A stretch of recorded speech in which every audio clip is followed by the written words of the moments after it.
I think quite early on in the credit crunch, I coined a really bad word. I thought it was a cognitive crunch because it was a failure of understanding at all levels. Will, who's not a journalist, that Mark. Well, what to say? First of all, just to make a few remarks about the economy now and the economic conditions of the 1930s, and then try and draw some political observations about what the risks are at the moment. The bottom line is, I think the history doesn't never quite repeat itself. I mean, I don't think that the risk we're running now is of a clash between a kind of a utopianism of an unpleasant right, Nazism or fascism, and a utopianism of the left, an authoritarian communism. Actually, I think the really, really grave risk in our times is a rebirth of a fundamentalist nationalism based on ethnicity, blood, and it's much more poisonous, actually, than the kind of clashes one had in the Spanish Civil War or even the Second Civil War. My father, who fought in the Second World War, always drew a distinction between Nazis and Germans.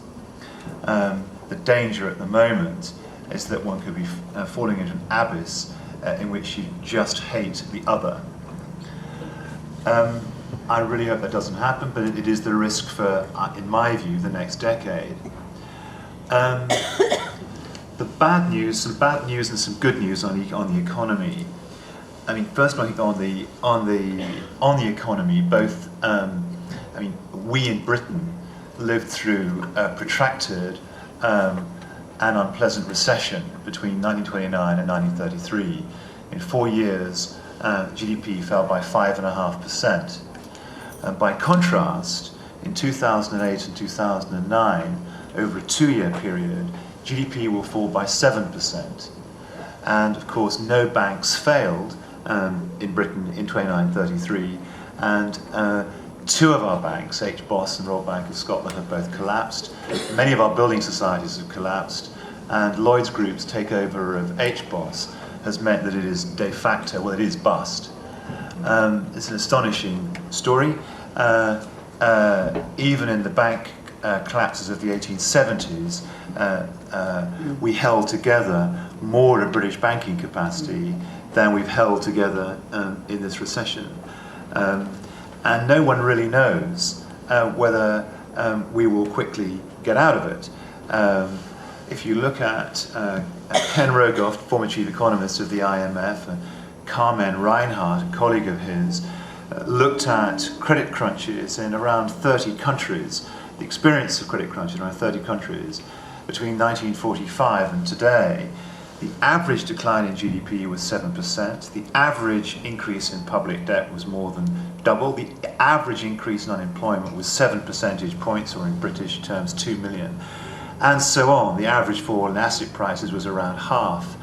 And of course, all those countries experienced their credit crunch, like, say, Sweden or Thailand, in a world in which the rest of the world was growing.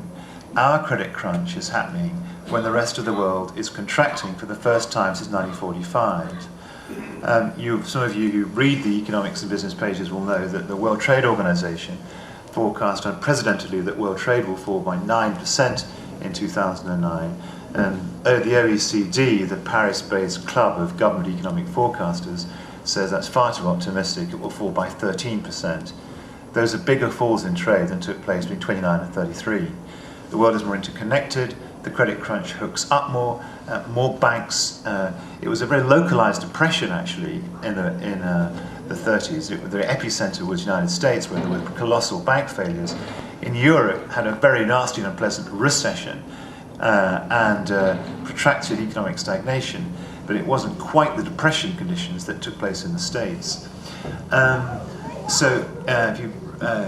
That is, to the extent that you think that depression and stagnation and trade protection led inexorably to the 39-45 war, and actually to the hatred of the other that was expressed in anti-Semitism and the Holocaust, then there's a straight read across from today to then.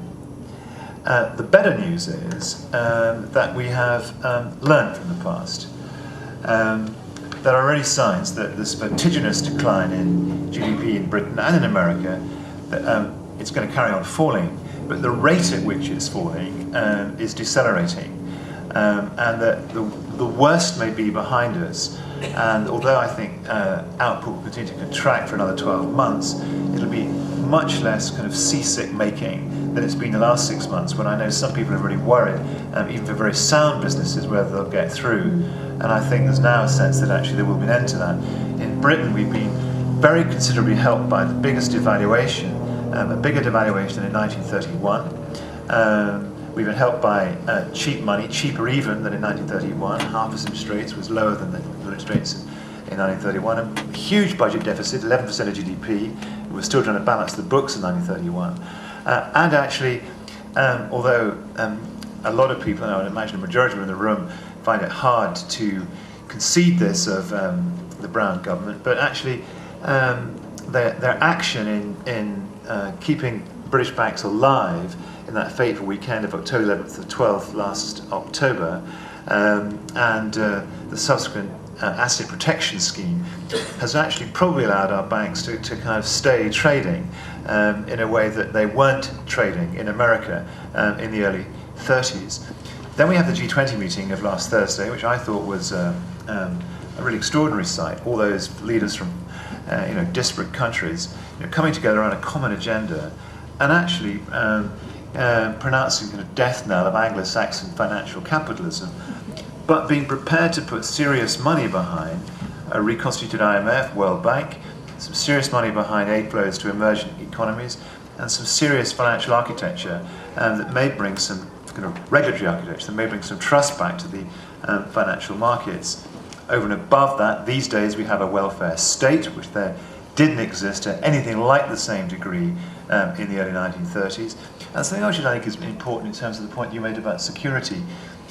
Property ownership is a lot more widespread. Mark Thompson makes the point in The Dark Heart of Europe that one of the reasons why fascism grew so quickly in Europe in the late 20s, early 30s was actually people didn't have any kind of buffer between them and destitution, neither a welfare state nor any property ownership.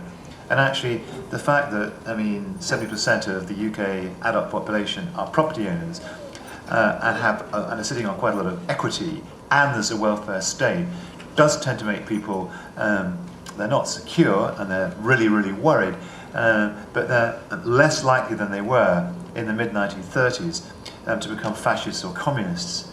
So there's good things to set against bad things.